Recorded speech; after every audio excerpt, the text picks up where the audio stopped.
Hello everyone.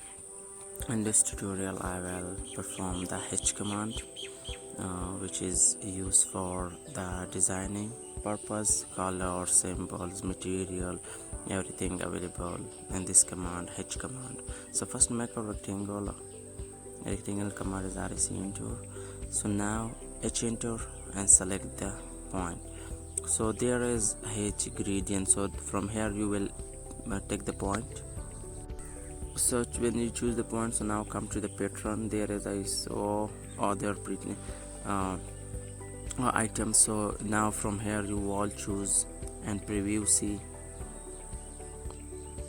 Okay, so same like this. If you want to soil, changing color, scale, angle, everything there available.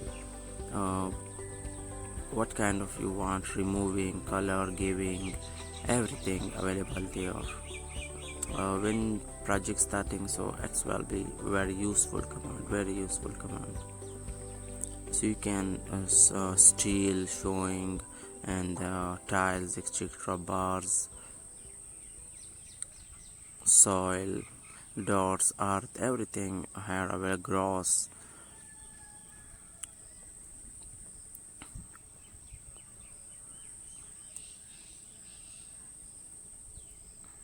Thanks for watching.